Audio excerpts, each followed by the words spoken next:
Good evening, America. I'm Jason. You're watching Jason Goes Political. For the sake of continuity, all financial gifts, $19 and under, I will reserve toward the end of the show. I will read them then, answering those questions and reading those statements. Everything $20 and above, I will read as soon as I see it during the show. Got a very serious show today. It's great to have you all with me. And if I could get some feedback on the microphone is working well and everything seems to be working okay, and that would be wonderful. If we have another issue where the mic goes out, let me know. Go crazy in the chats, whatever way you have to reach out to me. I appreciate it. Entropy is up and running. You may financially gift there at a cost of 15% to you. Wonderful people. They deserve that 15%. Odyssey as well. You may financially gift there at a cost of 15% to you. And Cash App at no cost to you. All of the URLs for those three are in the description below. I will be checking those three, and those three alone. You can financially gift with cryptocurrency at nowhiteguilt.org. Click on the financial gift tab, and then I will acknowledge you as anonymous or whatever info you decide to give me at the next Jason Goes Political. I want to celebrate right from the very beginning.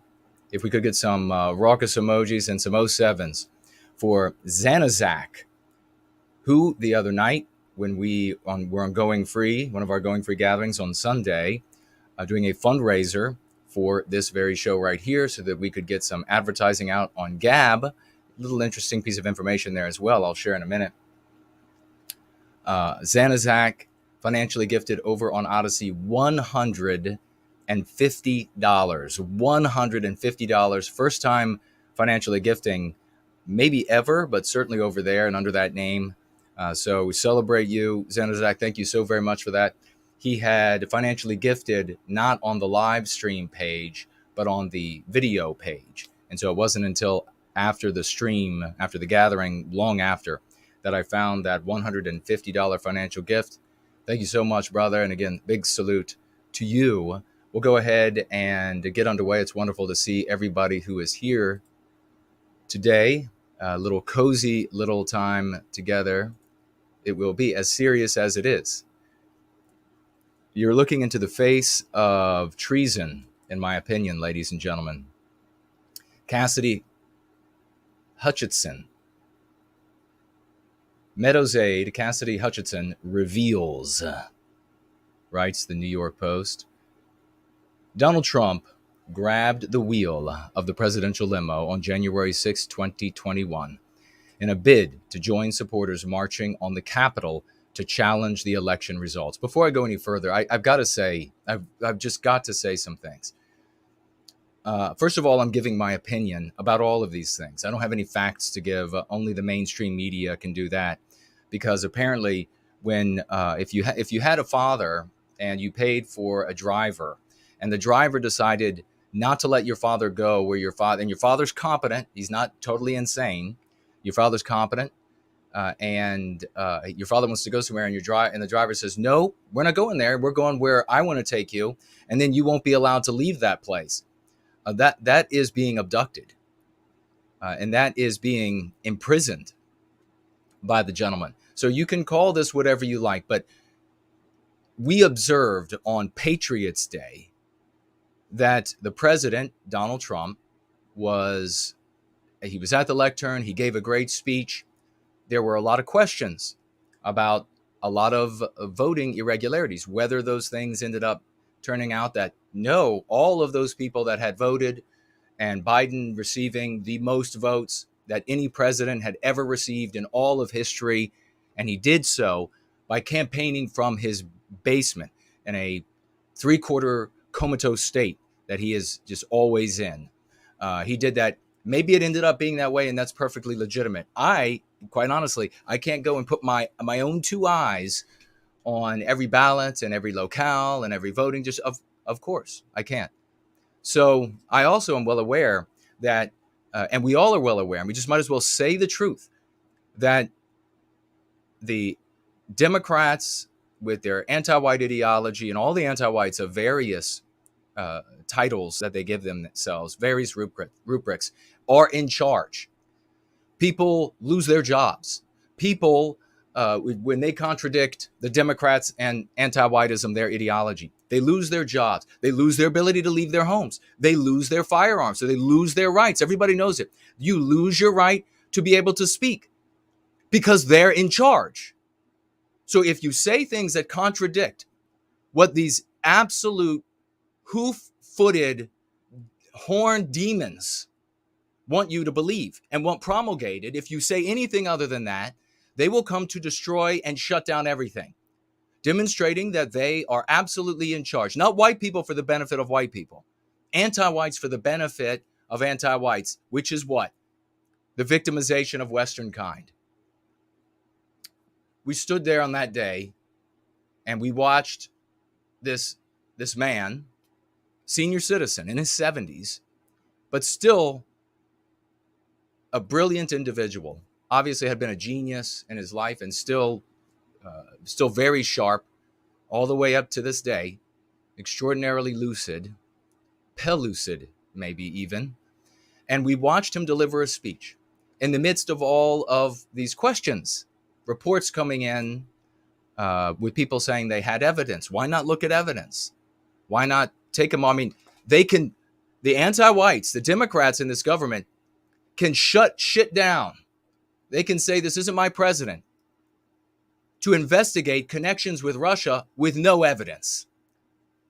They think there might be something there, so therefore we have to investigate. Therefore, everything has to get shut down. Nothing he does is legitimate. He's got to be stymied at every point along the way. Because we're going to conduct these investigations even though we don't have any legitimate evidence.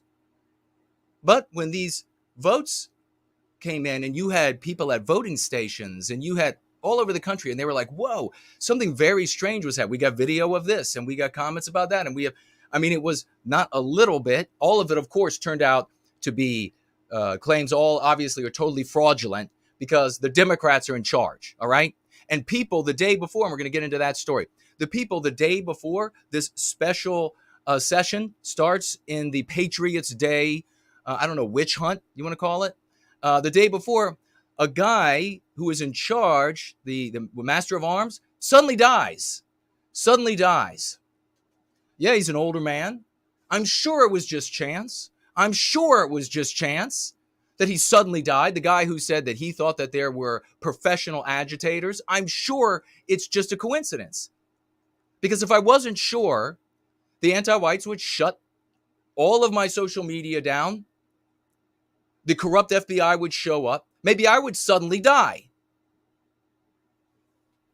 Right before I was supposed to reveal something. So I'm sure it's exactly as they say. So no, you can't, even with all of this pouring in, all of these questions and videos and everything. And I was neutral on it because I had come to really not like Trump very much. Because he was a businessman. He was a deal maker. And he went through 4 years of being friendly. So friendly with anti-whites, friendly with Democrats, wanting to do deals, not throwing CNN out on their ear. Right? And I didn't like that. I said, that's insufficient. You're not going to be able to reclaim the destiny of Western kind and to make America great again if you're busy worrying about win-win scenarios at the end of deals. My opinion, I wasn't actually sitting in on the meetings. I don't know exactly. I can honestly say, I don't know exactly what he was facing. So I was pretty neutral on whether these claims were legit or not, or the videos or not. I just thought, let's see what happens. But apparently Trump believed wholeheartedly, and apparently there's an open secret in Washington, D.C. It's open secret, so I feel like I can kind of share it, that Trump and a circle around him had evidence that they wanted to show the American public. Now, was it totally BS, what they wanted to show people? Maybe so. Maybe it was BS. Maybe it was something that wasn't BS. I don't know. I don't get an opportunity to look at it. But it's an open secret that they had what as part of the secret communicated was what they believed and what they articulated to be. And of course they would if they were just trying to steal the election from that Superman of a human being, Biden, the rigor mortis, President Mortis to you. Maybe that's what they were trying to do, just steal this election. They said it was unimpeachable evidence from a source that all of America would say, oh my gosh, then that must be real. So maybe it was just a big lie on his part. We all know how those Republicans and conservatives are when it comes to big lies, right? Not the Democrats who are in charge.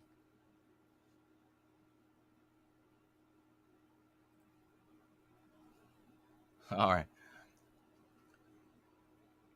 Not the Democrats. But he got up there and he spoke to everybody and he said, and I was angry. I was very angry about this because I may or may not have been there on Patriots Day. I was very angry about this because he got up on this lectern and he said, at this lectern, he said, we are going to go down to the Capitol building.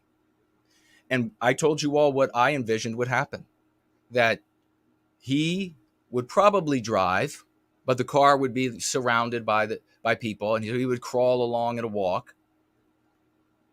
Slim possibility that he could even walk himself down there, and that he would then get down. Or I also envisioned, if you all remember, I shared that he would go underground and then appear at the Capitol and give a speech, maybe even one that was totally impromptu, no microphone, real hardcore, as real as the streets can be, giving a speech with nothing more than the volume and power of his voice at the Capitol. Think about how American and patriotic and magnificent that moment would have been. Go to the Capitol building, stand outside. Everybody would have moved back and gotten quiet to listen to what he had to say. And then maybe he would go into the Capitol, you all recall me saying, and then he might do a bit of a grandstand, walk into where they kind of say, I have come with some of my friends today because we wanted to register our objection to the way this is moving forward. And now, having said that, I and my friends will leave.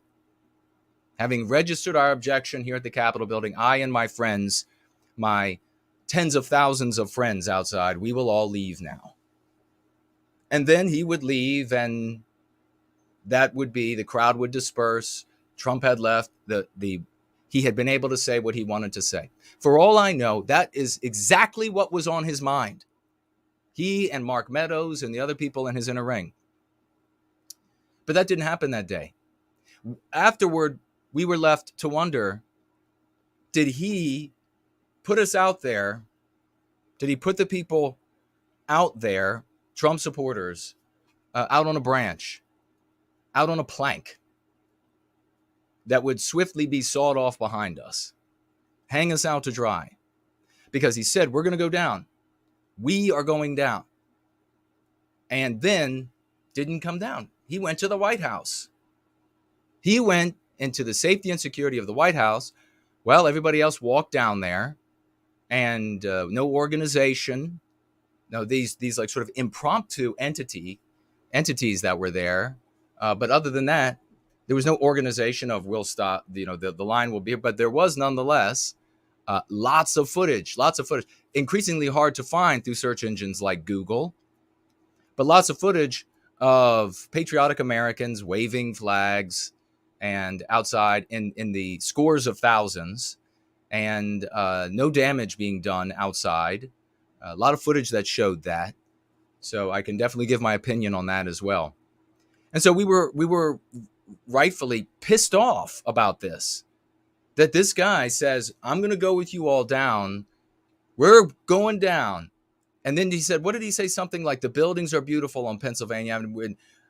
He might have even said the word walk. I don't know. I can't remember. But he said, we're going down there. And he didn't go. Well, today, during today's investigation of Patriot Day, witch hunt of Patriot Day, to fry everybody who was patriotic in this country and who does not bend their knee and bow their head to the Democrats and their anti-white demonic devil god that seems to just empower them everywhere they go. Out there to just fight people in jail, been in jail, rotting in jail. And so here comes this twat, this little bitch, Cassidy. We'll call the little bitch Casey, maybe. Cassidy. Casey is her stripper pole name, and that's probably all she's good for. Because she was there the entire time. She's one of these I don't see color Republicans. All right? So you know what that means. Surrender to the Democrats. Surrender to the anti-whites. I guess you're also not able to hear, and you can't rub two IQ points together because the anti-whites, the Democrats, tell you it's your race if you're white. That's the problem. Tell you the things that you've created is the problem because you're white. So this little treasonous bitch was there as an aide. And we'll get into it in a little bit because she, I hope, is finally teaching the lesson that women cannot be involved. And when I say women, I mean women of either sex.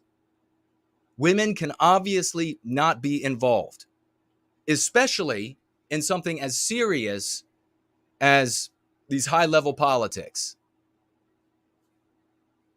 Absolutely unforgivable again and again. It takes nothing to intimidate them into this sort of treason.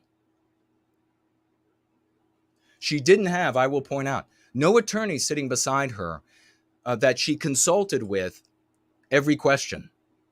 What does that mean? Well, it means to those with eyes to see that she is perfectly in lockstep with the Democrats. They knew exactly what she was going to say. She has her path out, and who knows what other kind of goodies that she's going to get along the way. What happened to Trump? Before I even read this article, what happened to Trump?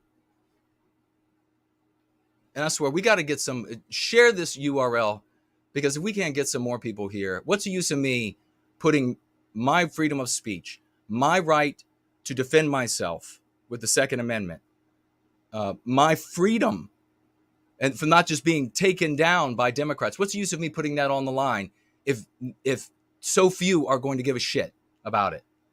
Who will mourn me being dragged off to jail?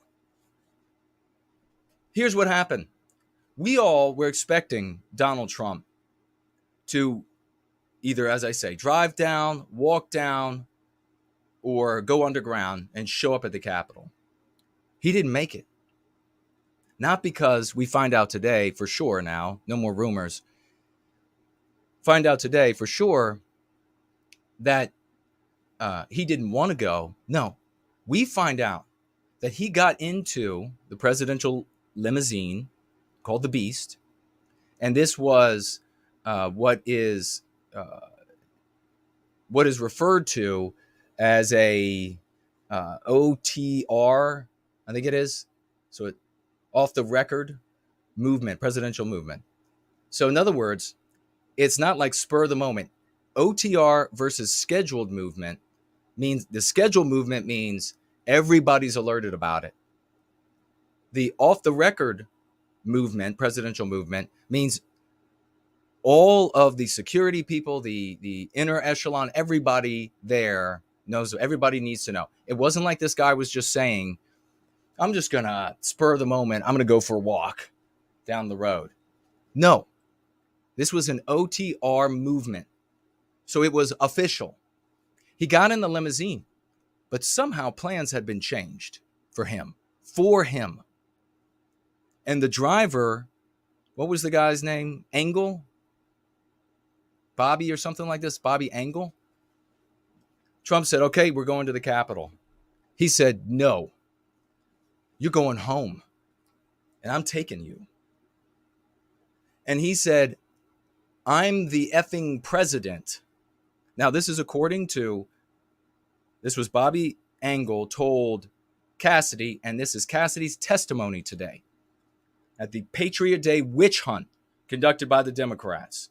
Are they going to set up like a beer and burn patriots at the stake? Probably not too far from the truth. He said, I'm the effing president. We're going to the Capitol. Head of security detail, Bobby, is that his first name? Said, no, sir, you're going home. The president, Trump, grabbed the steering wheel. Ladies and gentlemen, I want you to appreciate what happened in that moment. For all the pomp and circumstance, for all the tanks and missiles and fighter jets and super aircraft carriers, the nuclear weapons, biological, chemical weapons, all the secret operations that take place, special forces, operators of various types. For all of this, for the apple pie and the baseball game on Sunday or Saturdays and football games on Sundays, for everything that you thought was America and stability and some sort of continuity from what the founding fathers had created, came down to a physical altercation between the president of the United States, a senior citizen, and a hired thug that is supposed to be protecting him and obeying him. He wasn't saying, give me your gun and I'm going to shoot a bunch of people out here in just a minute. He was not saying that. He said, we're going to the Capitol. I have organized this. You can't countermand what I'm saying. And it came down to a physical struggle. What would have been, had Trump been a younger man, a fist fight. A fight!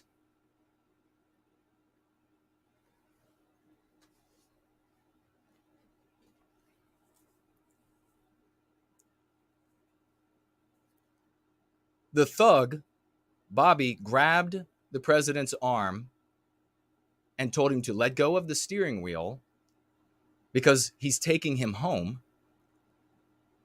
And that's where it escalated further. Trump reached up with his free hand for somewhere around Bobby's collarbones, because this was an actual, for the totality, folks, really appreciate this, of the Patriot movement, of everybody who struggles against the Democrats in all of their anti-white iteration,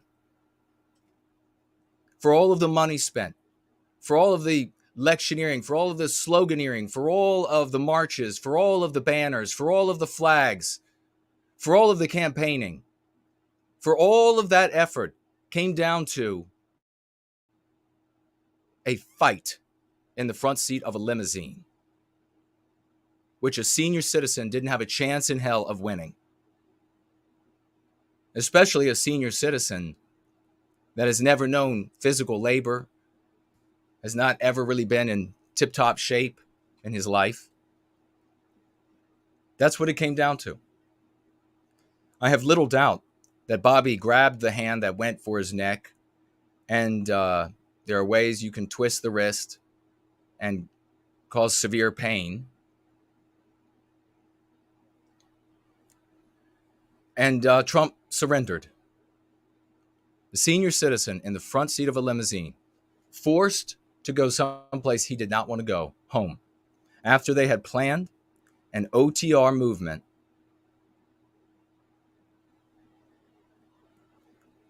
What would you call that if that was your father, who has got full mental faculties, and a driver that you hired told him that he's going nowhere and that he's taking him home and that he can't leave the house? That would be called kidnapping. That would be called abduction. Of course, it can't be called kidnapping or abduction or any of these sorts of things. Of course, that's not going to be focused on. The anti-whites, you see, the Democrats, anti-whites, they're very clever. So what they're going to do, and you need to not let them do this, is make that altercation about whether or Trump is insane or had lost it for the moment or unhinged in some very specific sort of irrational way, some sort of illness. They'll say, maybe it's this or maybe that. They want to make the discussion about whether or not Trump is mentally unwell, whether he was ever fit to be president. And they've already started with talking about things. They had this little Casey, after she slid off of the pole, who knows how many poles she slid off. After they had her give testimony as well about Trump getting angry enough to throw a plate of his food, being, I'm sure what he saw, betrayed at every turn. Betrayed at every turn. Betrayed largely by the females around him.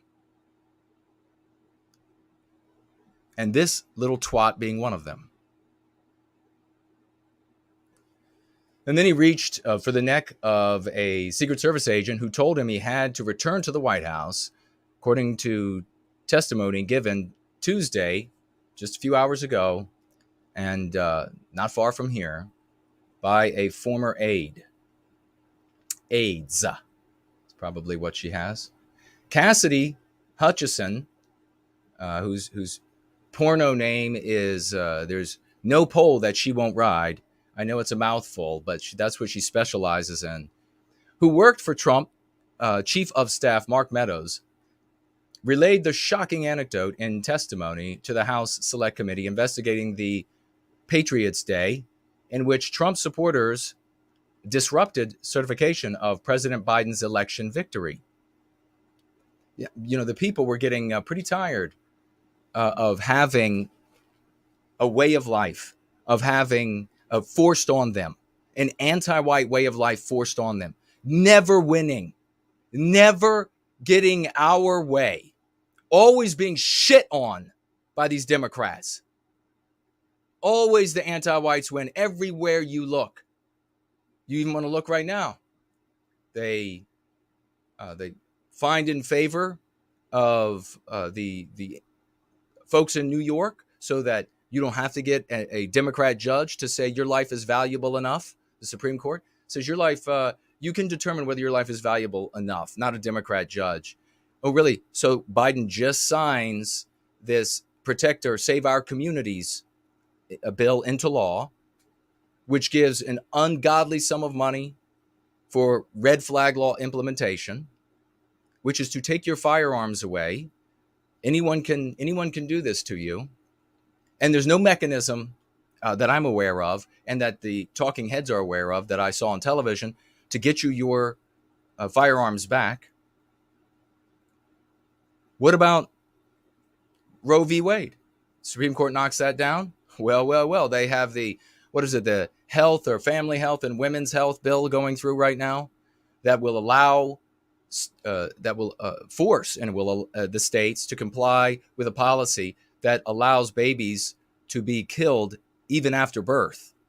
According to the bill itself that we read here, according to the video, the C-SPAN video that we shared here of the bill's author saying, yep, that's exactly what it allows.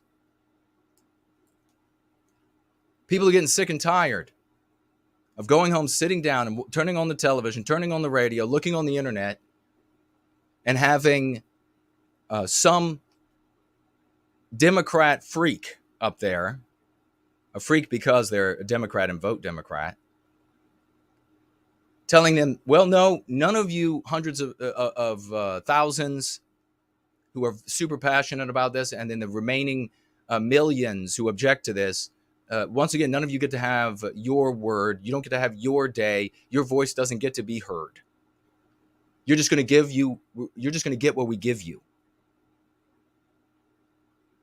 Secret Service agent Body Angle halted an irate Trump's attempt to steer the beast, the limo, toward the Capitol to join thousands of his supporters marching from near the White House, where Trump addressed a large crowd to claim the election had been stolen from him, Hutchinson said. Hutchinson testified that immediately after returning to the West Wing from Trump's speech, White House Deputy Chief of Staff for Operations Tony Ornato told her about a clash inside the beast involving Angle and Trump. When I returned to the White House, I walked upstairs toward the chief of staff's office, and I noticed Mr. Ornato lingering outside of the office. Once we made eye contact, they probably had made eye contact plenty of times when she had been on her knees. Once we had made eye contact, he quickly waved me to go into his office, boy, like usual, which was just across the hall from mine. She said, well, perfectly placed. No more women. When I went in and shut the door, I noticed Bobby Engel, who had, wow, she's, that's really how you get a job like this when you're a female. It's how you really secure the job. I noticed Bobby Engel, who was the head of Mr. Trump's security detail, sitting in a chair looking somewhat discombobulated or at a loss. I looked at Tony and he said, did you effing hear what happened in the Beast? Hutchinson went on. He proceeded to tell me that when the president got in the Beast, he was under the impression from Mr. Meadows that the off-the-record movement to the Capitol was still possible or likely to... Okay, so he just had the plans changed for him. Sorry, Dad. I know you're totally competent, but no, you don't get to go where you want to go. You don't get to go where everybody planned to go today. You're going to your house and you don't get to leave.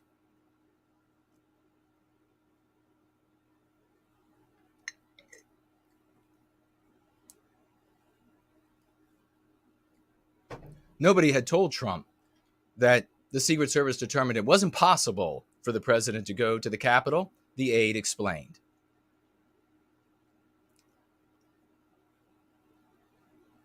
That looks like patriotism to me right there. I don't know what it looks like to you all. But when your Democrat government decides that all of the scores of millions that had voted for a candidate, and that millions and millions more who obviously couldn't be there, but who were as passionate, and maybe their votes went to Biden, who knows, that when that so-called Democrat government, what a crock of shit this is in this country. What a crock of shit. Democrat my ass. When it shuts down democracy, when it shuts down and says, screw you, we're going to give you the bird, and you all don't get to have a voice. When it shuts down, this is what patriots do. And I think this is being quite nice. I mean, remember what the Democrats all said when anti-white terrorist battalions, divisions, went through cities in the United States all summer long, burning and looting and terrorizing and murdering and maiming people. Remember what they said? Insurance will take care of it. So that's what I have to say. Is that all right, Nancy? Insurance will take care of it.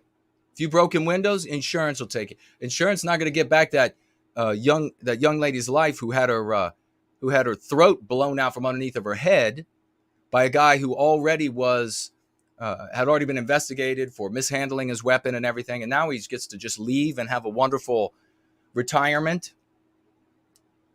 Insurance can't bring that back. But hey, Tony described him as being irate. The president said to him something to the effect of, I'm the effing president, take me to the Capitol now, to which Bobby responded, sir, we have to go back to the West Wing. He then reached up. You see, this is, I keep, the fact that it goes to a physical altercation, folks, do you realize what that means? I can't tell you what it means. Because the Democrats are in charge, because the anti-whites run everything.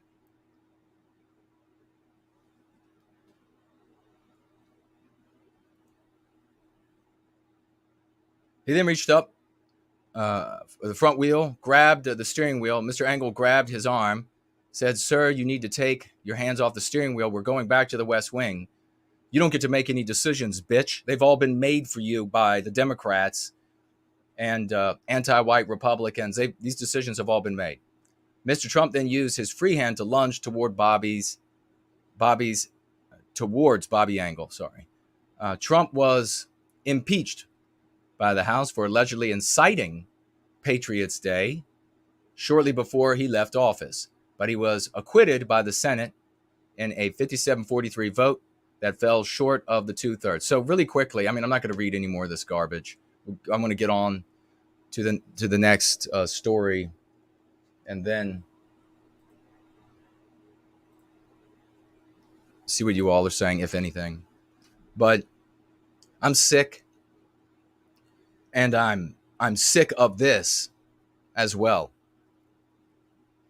To find out that your president, if he were just your father and he wanted to go, I don't know, he wanted to go to the lodge, and his driver kidnapped him and imprisoned him in his home instead of going to the lodge, that irritates the shit out of me. Of course, that's not what happened there. What happened here with Trump was that he's a crazy man, and he wildly, for no reason, attempted to choke out his security detail. That's what happened with Trump. So what happened on that day? What else happened? What else did this little Cassidy Hutchinson have to say? Well, she said a lot more. And a lot more of this information has come out that we didn't know, or that were just rumors, now more facts, that she and others, let me take a step back. Trump and his inner circle apparently wanted to go public on January 6th with whatever evidence they thought they had. True or false? I'm sure it's false. Democrats are in charge. And they wanted to tell the people to let the nation deal with it. But he was talked out of it. He was prevented by his daughter, Ivanka, and son-in-law, Jared, and Laura Ingraham, of all people, from Fox News, saying, no, it looks bad. You can't go to the White House. To the Capitol building. You can't go to the people and give them this information that you have. You can't do that because it looks bad. Just do it later. And potentially his wife also getting involved. You can't go, it looks bad. The people will support you if you fight it out in court, as though once you leave the seat of power, you have anything. And so he acquiesced. He acquiesced to the females of both sexes around him. And then you have this little slut, this former pornographer or whatever she is. You have her betraying the trust of everyone. And I'll talk more about that very briefly in 1 minute. But then, when they had, I almost said they had imprisoned him. They didn't do that. He was crazy, and for his own good, they took him to the White House, and that's where he had to stay. And so, once they had him there, and he wasn't going to be going to the Capitol, they then said, you've got to tell everybody, all these patriots who had gone there, that they need to go home. And that, pardon me, no, don't commit any violence. You need to go home. As though there was something like what the Democrats had done all summer long in the cities going on. And obviously, there wasn't. So this little bitch, Cassidy, wrote the speech. Mark Meadows added a part to the speech, apparently, that said, I'm told, that said that the participants, the Patriots at Patriots Day, would be pardoned. And then, who was it? Ivanka and Jared convinced him to take that out of the speech. So the pardoning everybody, all those people sitting in jail now, you got to do this. You got to do this, Dad. You got to do this, father-in-law. You have to do this, husband. All of these meek, pathetic lives around him. You've got to do this. You got to give up. You got to tell everybody to go home. No pardon for them. Why? Why no pardon for them? How would that hurt them? Ivanka and Jared, how would that bother them? How would it adversely affect them? No pardon for them. So he goes out and he gives that speech telling everybody to go home. A totally beaten human being, defeated human being. And so we can say a lot of things about Donald Trump, and true and false, but he's like every other person. He is good in some ways, bad in some ways, brilliant in some ways, makes mistakes in others. One of the biggest mistakes is allowing women to be involved. And that is how I think we and Patriots should reflect upon him and what he helped to engender with his presidency and campaigning. It's a very pathetic thing. It's a very sad thing to see, to imagine, to think about a ruler, in this case, the President of the United States of America, being reduced to a physical altercation that he easily loses. That is so sickening. I can taste the bile. And the only thing to add on the tail end of that is, if you think that what you're seeing and hearing and what they're revealing is shocking, and it is, the stuff that will never make it to the public, must be, because I don't have any inside information, must be infinitely worse.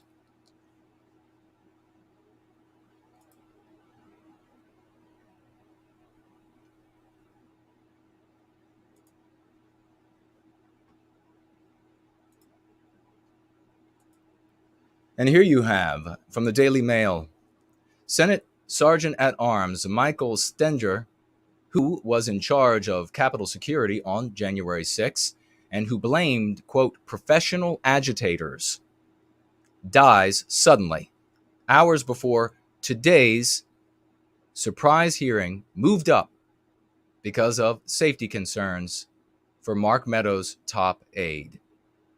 The only concern she has is her next pregnancy and STD results. That's the only concern she has. The man in charge of protecting the Senate during the Capitol riot has died. What a coincidence. Just a day before the committee investigating the attack was set to reveal new evidence in a surprise session. Michael Stenger, 71, certainly old enough to suddenly die, but a lot of people live, I know men in their 70s, 80s, sharp, very healthy, not at any moment going to suddenly die. But let's say he's 71 and he's suddenly going to die. What do you think the odds are that he's going to suddenly die this day? What do you think the odds are? They're probably pretty remote.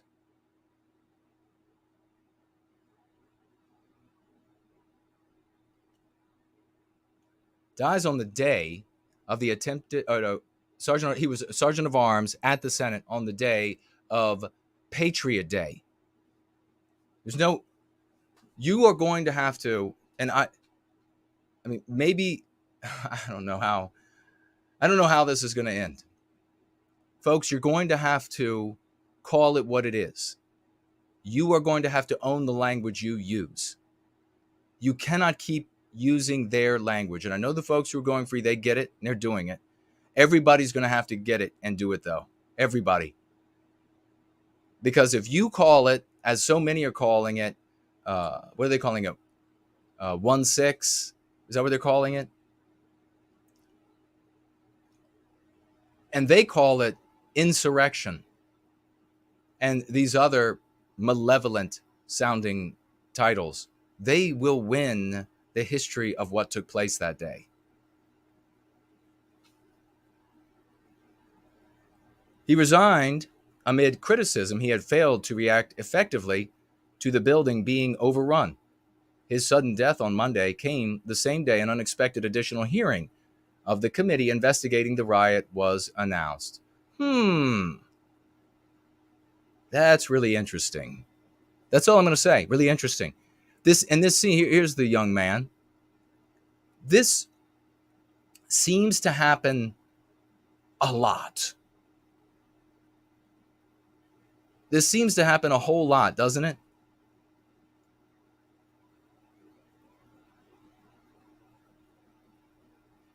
And this is the video where he's talking to C-SPAN. He's talking about what he believed to be professional agitators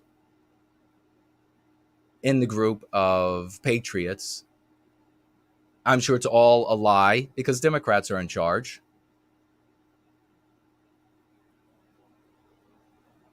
So it just happens for Democrats and their anti-white ideology a hell of a lot of the time, doesn't it? People suddenly die. The plane they're in suddenly goes down. I mean, it's just, they got great luck.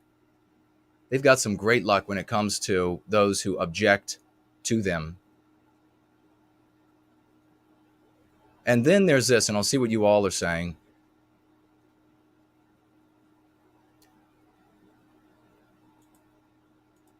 My apology. Where do you think one of the key players who talked Trump out, two of the key players who talked Trump out of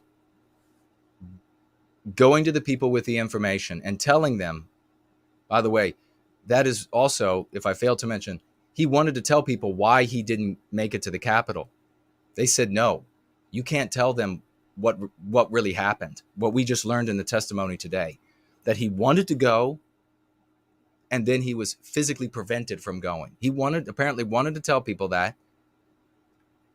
This female and her husband said, no, you're not going to tell people that. Instead, you're going to read this speech. And Laura Ingraham and who knows what other females of both sexes got involved to tell him, no, you're not going to do it. Instead, you're going to read this. You're going to acquiesce. You're going to lie down on your back and just let them do whatever you want to you. Two of those folks, ladies and gentlemen, were in. See if we can get this to pop up. There you go. If you can't see that, the Jerusalem Post. Ivanka Trump and Jared Kushner enjoyed a night out in Tel Aviv. While bodyguards tried to shield the couple, Ivanka, who donned sunglasses, although it was after dark, told them to allow a photographer to snap pictures. So they're out having a night on the town. They dined at Tel Aviv's Tony Beachfront Seafood Restaurant, Monterey, a surprising choice for Orthodox Jews, since the restaurant, which serves shellfish as well as both meat and cheese and is open on Saturdays, is not kosher. But we know that DC is. So that's where they are. Well, this is being revealed here on the 28th of June. Yeah, one financial gift clip. I love this guy. I love this guy. But I really have to say, if you are watching and you see people financially gift again and again, I'm going to tell you right now, these people are not, none of these people are rich. None of them. Even by the standard of a poor guy like myself, none of these people are rich. So it's pretty shameful that it's the same few who financially gift. I don't want them to stop it by the words I'm saying here. What I'm saying is that if you're getting something for nothing again and again and again, and isn't something inside of you that says, Jesus, I better, participate. If you don't have any money, you can participate. A lot of people participate with their time, with their talents, with their music, with their artistic abilities. That's all giving something. If you're not participating, then you are a parasite. The great No White Guilt clips financially gifting $25. God bless you, brother. You are a true champion. Thank you so much for all that you do. Thank you. I know you're a regular guy, and you just keep chugging away at it, man. We love you. $25 financial gift. In your opinion, why are there no heroic leaders in government anymore? It's a great question. It's part of what has become of the ingredients of the country, the human beings, the human material. And there has been in our race, I won't speak for any other race. When it comes to our race, there's been a diminution in the quality of our people, a significant diminution in the quality. It doesn't mean that there are still no heroes out there. It just means that their percentage of our population is far smaller. And how did we get to this genetic diminution of who and what we are? Well, world wars, regional wars, more importantly, though, the choices of white women and who gets to reproduce, the power that anti-whiteism has given women to destroy the family, to destroy the household, and a great many of them with the power will gladly do that, or will do that in spite of their desire to do the opposite. So you end up in a diminution of the stock. Beyond that, you have the endless anti-whiteism that we are infected with from every medium that we can be put in front of. And it is indeed like a disease, and it sits with you, and you don't develop antibodies until you go free, the method of go free, and you persist in that practice for the rest of your life to deal with the disease that we've been infected with. But you have, in this case, like, let's imagine, what we do in Jason Goes Political, one of the fun things we do is we say, what would Jason do? What would I do if I were in office on that day? I know it's hard to say when you get to that environment, because I don't know that I would have allowed myself to get into that cornered scenario. I don't know that I would have allowed myself to get there. But I could tell you one thing. If and when I'm in office, I'm carrying. And if some staff member, somebody who has a job for me, I don't care if they're my security or if they're to be my to take care of the stool. I don't care what they're there to do. If they try to force me to do something, essentially imprison me in my house, I'm going to use my God or nature-given right to get out of that scenario. And I'm sure in that scenario, no fireworks would have had to have been set off. I'm sure they would have just come to an accord about whether or not to go into the Capitol. I'm sure it would have been a quick accord. Yes, sir. That's what the answer would have been if I'd have been in the back seat. Yes, sir. We're going to the Capitol. I'm sorry, I misspoke, sir. Then I would say, paying so close attention to your haircut, I'm going to suggest you get another one. Looks like you could use a little bit more of a trim, especially on the back of your neck right here. I got a really good look right now. So you're surrounded by this. You have these people that are like that. And then you bring in females. And thank you, Clips, for helping me segue to the females of both sexes. You see time and again throughout history how when men need to do something heroic, if women are present, they will it up every time. They will be spies. They will far easier than the average guy will be. They have, if you've ever observed, not all women, of course, I'm talking about the majority of women here, not all, but you will have observed in your life their inability to properly assess danger and risk. Driving their car, for example, recklessly, and then when questioned, they have no awareness that it had been reckless.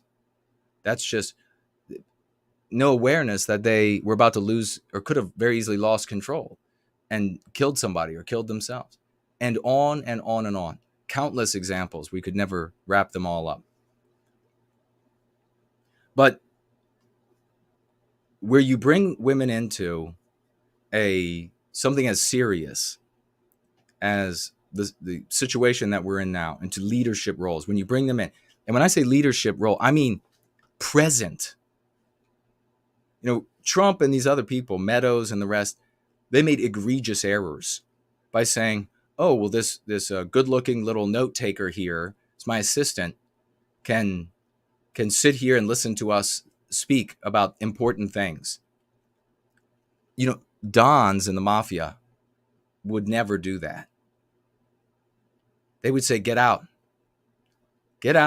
because men are going to have a discussion. Too many of these men have decided that they like having these females around because they like the easy sex from them, easy to use their power over them, easy to use their control, easy to offer for them to climb the ranks and get higher pay and more prestige by flopping on their knees or on their back. It's just too easy. And to a degree, it's also like having something pretty present. Just like if you could have a Bengal tiger walking around that wouldn't eat everybody, guys would do it because it would be cool. So it's at issue is whether or not women can be present in the leadership scenario of something as serious as federal politics or what have you. And I've been observed and been told, and it's something that you could take home, because maybe you say, Jason's just a guy. Is a fascinating thing that Republican women who hold office choose a vastly disproportionately male staffers. Wonder what they know about women and the emotions and how easy it is. What Cassidy did here was what women have been doing maybe since the beginning. And that is become accepting of the invading tribe that has won so that she can continue her genetic line. You see, the males for millennia of a tribe, they had to fight to the death, because if they lost, they were dying. Women, though, they didn't have to be loyal. They didn't have to be patriotic. They didn't have to fight to the death. They just had to be okay with opening their legs for the victors. And that's what this little porn star has done. She is just a perfect example of the genetic urge that tugs at women when in the presence of a superior, even evil power, such as the Democrats and anti-white ideology. It didn't take much for them to show up and say, we won. Why aren't you on your back yet?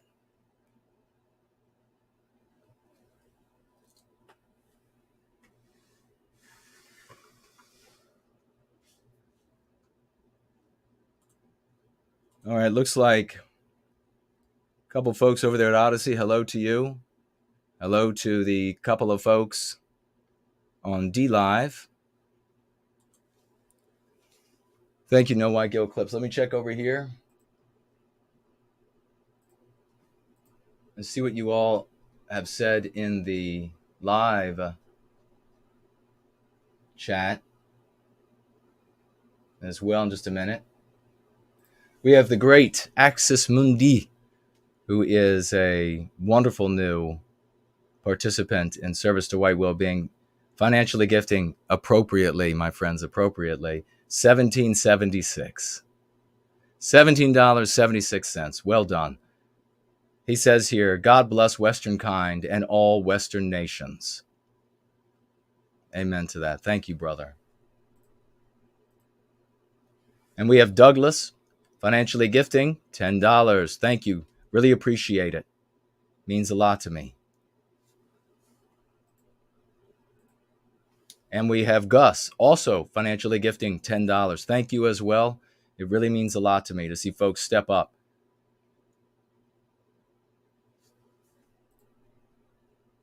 Thank you all very much. Let me see if I shut my mic off by doing that. No. All right, see what you all are saying. And then I'm going to roll. Victorian Time Traveler says, sharp as a tic-tac. I mean, sharp as a tack. That's funny. That's funny. Fit and healthy at any age says, hello. We are going to be building some commercials. And I'll tell you, as we wrap it up here in just a moment, a piece of good fortune.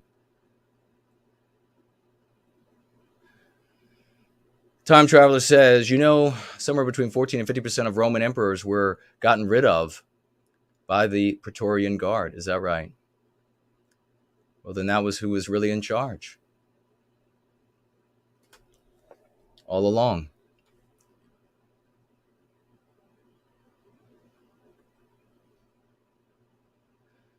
Fernol says, do they have a recorded deposition? Who are you specifically speaking about, brother? Bros and Bros is with us. Great to see you. Thank you all for celebrating. When I asked for it, let's get some 07s and raucous emojis for Axis Mundi, Douglas, and Gus. Axis Mundi, fairly new. I've never seen Douglas or Gus yet, so well done. Thank you all very much. All right.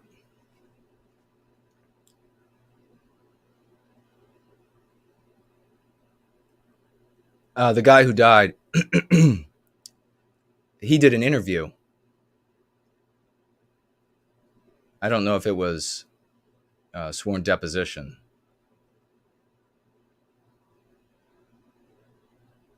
Sandy says, I really like the new set, Jason. You definitely deserve a professional level backdrop. Kudos and congrats. Thank you so much. You can give congratulations to Fernal as well. He actually designed the studio, and it does look awesome. Yeah, he was interviewed. And said that he thought it was professional agitators that were among the crowd. So he was in charge of security at the Capitol. So just nothing to see here, folks. Nothing to see. And, wow.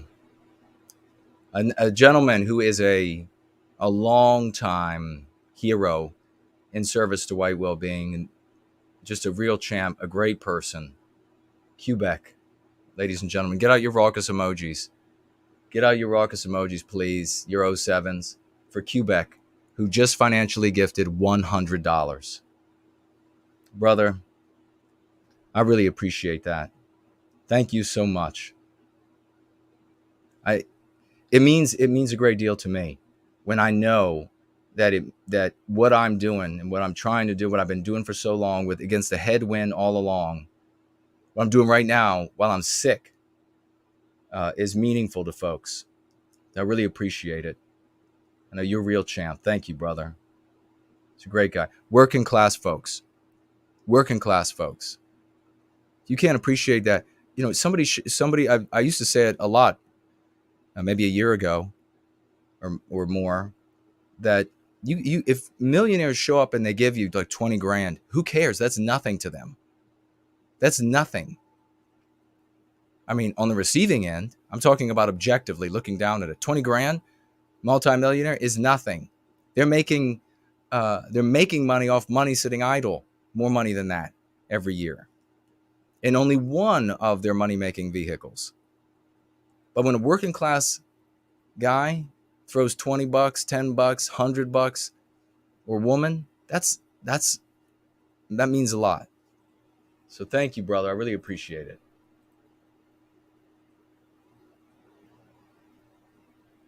If there's anything we do before I kick it or die suddenly, before maybe some testimony is needed from me or something like that, it'd be another coincidence. Then we won't be able to say anything about it because the Democrats are in charge. But before that happens, we need to get up a hall of heroes and something nice. I want to be in charge of coming up with like the final design, and then everybody that we can find and we're heroes like this, and get their names up. God bless you. All right, so we had on Sunday a fundraiser for this show so that we could advertise on Gab. Still massive audience over there. And when I ran advertisements there in the past, passive advertisements, they've done several times better than what's considered great for a passive advertisement. And so we wanted to run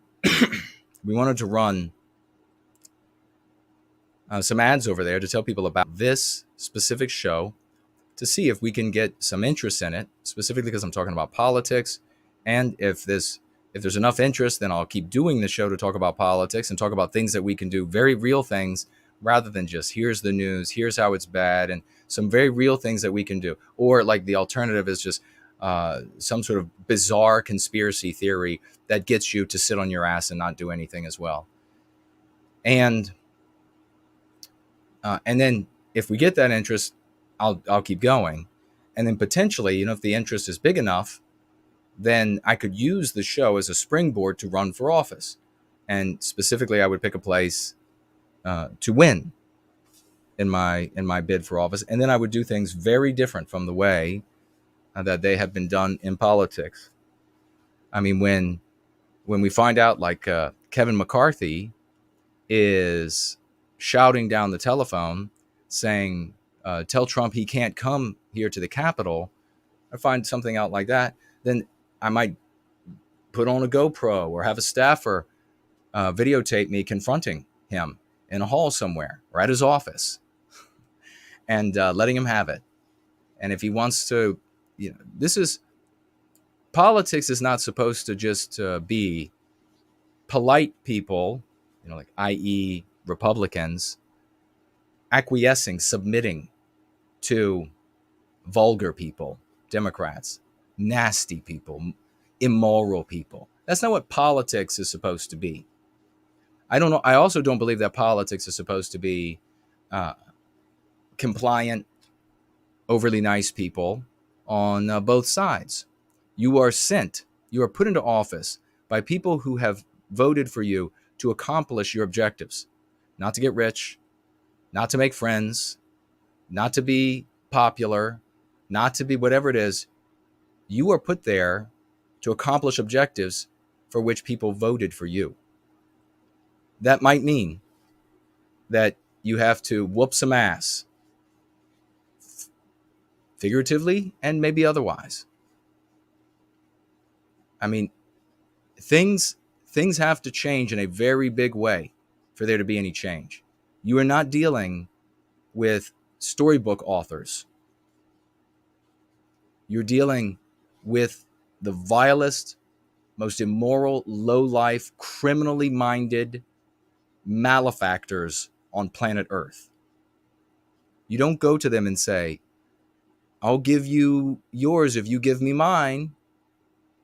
No, you, in so many ways, say, you will take this or I will shove it down your goddamn throat. That's how you handle them. So we had a fundraiser. We raised some money.